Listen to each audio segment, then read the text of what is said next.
Welcome to the Tech Egg. Don't get scrambled. Enjoy the video. Use drag and drop or the import button to bring files into Onshape. Supported formats include STEP, IGIS, Parasolid, SDL, OBJ, DXF, and DWG, so choose the format that preserves solids versus meshes.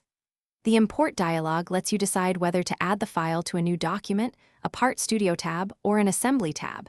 It also prompts for units and scale, for example 1 in millimeters, and offers options to import configuration or preserve original file metadata when available. Clean geometry and remove duplicate faces before importing to avoid repair steps inside Onshape. Export solids as STEP or Parasolid for best feature preservation of parametric data and assemblies.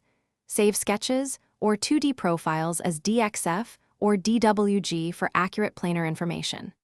For mesh parts, export SDL or OBJ and reduce mesh size while keeping sufficient detail. Ensure you use consistent units such as millimeters. Set a 1 scale, and check orientation. Use mesh to be rep for converting small SDLs into solid geometry when you need parametric features, or keep the mesh as a separate part for visualization. If an import fails or shows missing faces, try re-exporting with a neutral format such as STEP or Parasolid, and recheck units and 1 scale before re-importing. Apply Onshape repair tools to fix geometry, reorient or rescale parts in the Part Studio, and use the import diagnostics to diagnose issues quickly to avoid wasted modeling time. Thanks for watching. Consider subscribing if I helped unscramble your problems.